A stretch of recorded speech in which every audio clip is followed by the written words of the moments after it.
اب بھائی صاحب آپ لوگ آج کل جو سیاسی جدوجہد کر رہے ہیں تو وہ اپوزیشن کے ساتھ مل کے کر رہے ہیں؟ سر ہم سیاست کر رہے ہیں لیکن سیاست نامی چیز ملک میں ہے نہیں، تو جو ڈھانچہ وانچہ وہ سیدھا سا ہے اس کے اندر کام کر رہے ہیں کہ کم از کم ملک کے مسائل کی بات کی جائے، ملک کے مسائل کی حل کی بات کی جائے، عوام کی تکلیف کی بات کی جائے، کیسے اس جمود سے ہم نکل سکتے ہیں اس کی بات کی جائے۔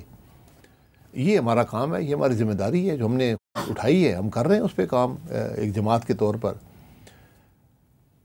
اس کے علاوہ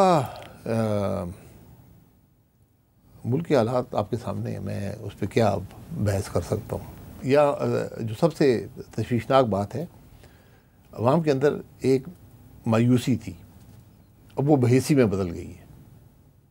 لوگوں کو پرواہ ہی نہیں رہی، کہ ٹھیک ہے جو مرضی کریں گے۔ سیاسی آدمی ہر روز سینکڑوں لوگوں سے ملتا ہے، آپ کسی شادی پہ چلے جائیں، کسی اور فنکشن میں چلے جائیں، جنازے پہ چلے جائیں، لوگ یہی بات کرتے ہیں ملک کا کیا ہوگا، ملک کا کیا ہوگا۔ اب یقین کریں پچھلے 4-6 مہینے سے بات کرنی چھوڑ دی ہے، کوئی بات نہیں کرتا۔ یہ بحیثی ہے، یہ بہت خطرناک بات ہے۔ اس کی وجہ کیا ہے؟ وجہ یہ ہے کہ لوگ مایوس ہیں سارے نظام سے۔ یہ چینی کا جو معاملہ آ گیا، یہ کیوں ہر سال ہو جاتا ہے کہ ہم پہلے ایکسپورٹ کر لیتے ہیں، گندم ہو یا چینی ہو، اور پھر ہمیں امپورٹ کرنا پڑتا ہے؟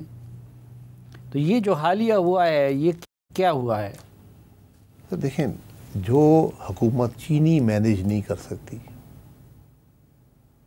چینی یہ کوئی راکٹ سائنس نہیں ہے۔ حکومت کا ذمہ داری ہے کہ اس کو پتہ ہو کہ کتنی مقدار میں ایک مال ہمارے پاس موجود ہے، یہ ملک کے اندر موجود ہے، اس کا پورا نظام بنا ہوا ہے۔ چینی آپ نے کہا کہ زیادہ ہو گئی ہے، اب زیادہ ہو جائے تو ایکسپورٹ کرنا بہتر فیصلہ ہوتا ہے۔ جب آپ ایکسپورٹ کرتے ہیں تو آپ اس پہ کچھ قدغنے لگاتے ہیں، کہ آپ سے ڈیمانڈ آتی ہے، جب ہمارے خیال میں 7.5 لاکھ ٹن ملک میں زیادہ ہے تو اس کو ہم نے ایکسپورٹ کرنا ہے، تو آپ کہیں گے ٹھیک ہے آپ 150 ٹن میں ایکسپورٹ کریں۔ یہ ہم نے ماضی میں ہوا ہے، اسی میں اس معاملے کو جانتا ہوں۔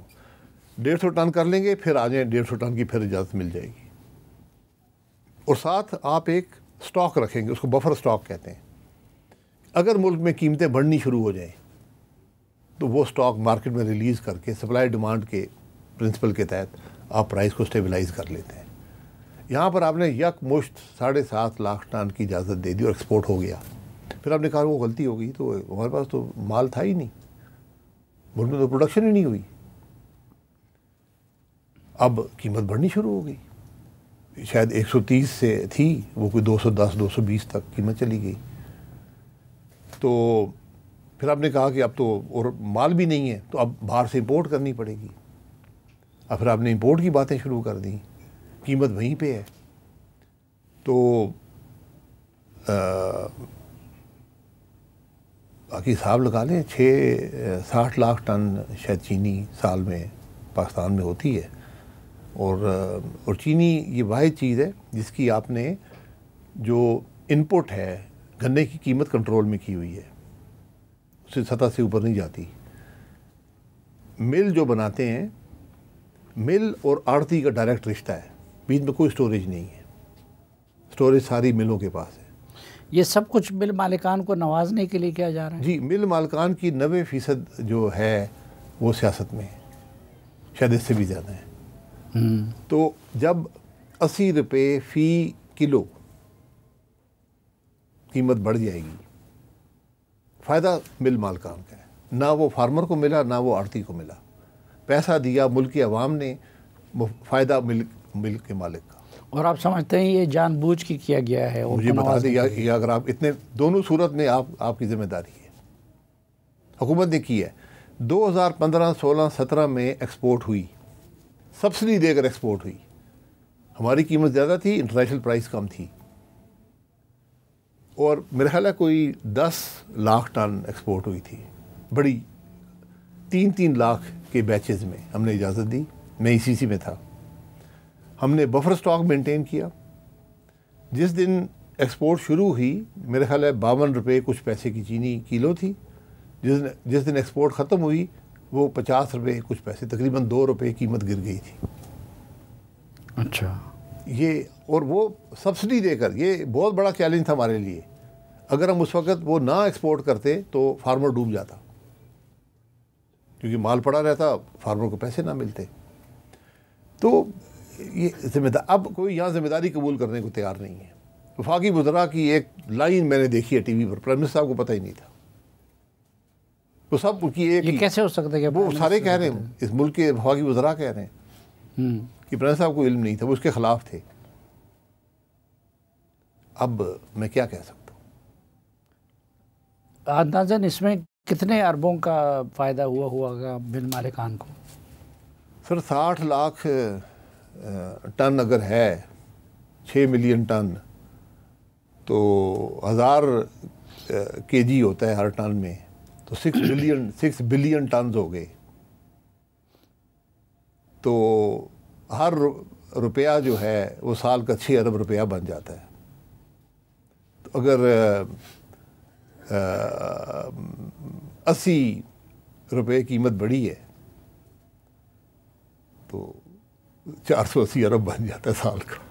480 ارب روپے، یعنی یومیہ سمجھے کہ 1.5 ارب روپیہ یومیہ ہے. اچھا، یہ جو کہا جا رہا ہے کہ ہمارے اتنے بیوروکریٹس کے پاس جو ہے نا غیر ملکی شہریت ہے، اور وہ پیسہ بھی ادھر منتقل کر رہے ہیں، پرتگال کا زیادہ ذکر ہو رہا ہے. تو آپ پرائم منسٹر رہے ہیں، تو ان کو اجازت ہوتی ہے بیوروکریٹس کو، اور یہ جاتی نہیں ہے کہ سیاستدان کو اجازت نہیں ہے ڈوئل نیشنلٹی کی اور اس کو ہے؟ دیکھیں، جہاں تک میری نالج ہے بیوروکریٹ پہ قدغن نہیں ہے. وہ ڈوئل نیشنل ہو سکتا ہے، یہ غلط بات ہے، یہ نہیں ہونا چاہیے، لیکن شاید اس پہ قدغن نہیں لگائی گئی. تو پہلے جو بھی اس کی قانونی حیثیت ہے، اگر اجازت نہیں ہے یا انفارمیشن دینا ضروری ہے، اگر کسی نے وائلیٹ کیا اس کے خلاف کارروائی کریں. اب سب بیوروکریٹ آپ کے ملازم ہیں نا، ان سے پوچھیں بھائی ایک حلف نامہ دو کہ میں نہیں ہوں یا فلانی ملک کا شہری بھی ہوں، یا میں نے وہاں مستقل سکونت اختیار کی ہے، پرمننٹ ریزیڈنسی سے کہتے ہیں. دوسری بات پیسے کی ہے. پیسہ باہر لے جانا منی لانڈرنگ ہے. اس پہ کسی نے کیا تو بالکل قانون توڑا ہے، کارروائی کریں اس کے خلاف. لیکن آپ بھی یہ سمجھتے ہیں کہ ڈوئل نیشنل نہیں ہونا چاہیے؟ ڈوئل نیشنل آپ کا گورنمنٹ کا جو ملازم ہے، وہ اس کی پھر جو لائلٹی ہے وہ ڈاؤٹ فل ہو جاتی ہے. مثلاً اگر آپ کسی اور ملک کے بھی شہری ہیں اور اس ملک کا ہم سے جنگ ہو جاتی ہے، تو اس شخص کی، ہمارے قانون میں شاید یہ نہیں ہے، ان کے قوانین میں ہے کہ اگر آپ وفاداری کا حق نہیں ادا کریں گے آپ کو جیل میں ڈال دیں گے. پھر کیا ہوگا؟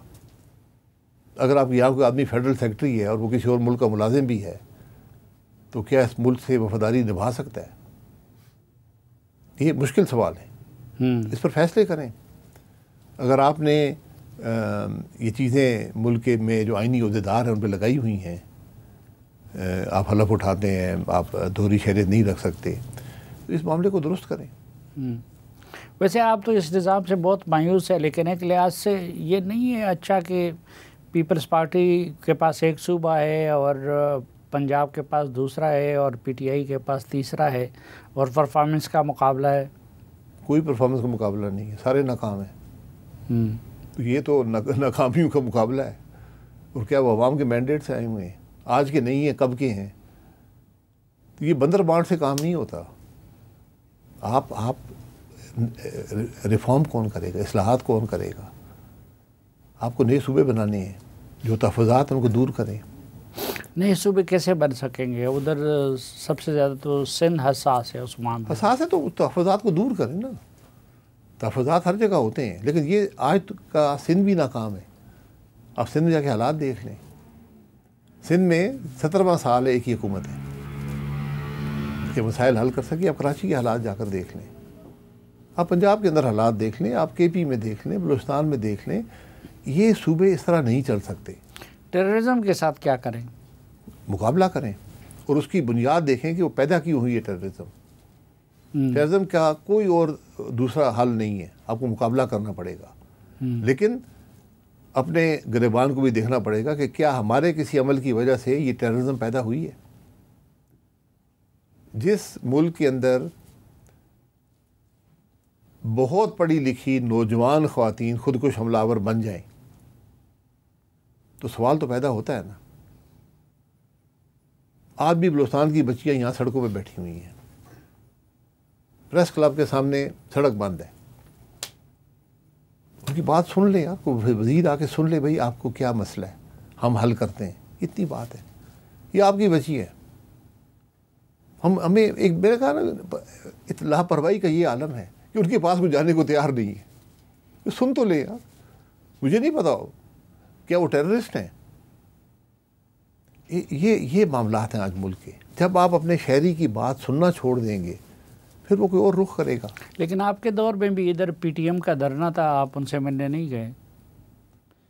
آپ کے دور میں جب آپ وزیر اعظم تھے تو ادھر پی ٹی ایم نے دھرنا دیا ہوا تھا. جی ان سے بات چیت جاری تھی, باقی وزیر کر رہے تھے ان سے بات چیت. اچھا, پھر ہم نے سرنڈر کر دیا اور وہ چلے گئے گھر. کورٹ نے کہا کہ آپ نے ان کو یہاں سے ہٹانا ہے لیکن طاقت کا استعمال نہیں کرنا. تو ہم نے کہا ٹھیک ہے, پھر ہم نے طاقت کا استعمال نہیں کیا اور ان کو واپس کر دیا. بہت شکریہ جناب شاہد خان, زیادہ راہ بھی دے دیا. بہت شکریہ. وہ آپ دوسرے دھرنے کی بات کر رہے ہیں جس میں زیادہ راہ دیا تھا. جی پہلے میں نہیں تھا, دوسرے میں پی ٹی ایم والے میں نہیں دیا تھا. وہی ڈیمانڈ تھی نا کہ زیادہ راہ بھی دیا جائے, وہ بھی دے دیا. جی بہت شکریہ شاہباز صاحب.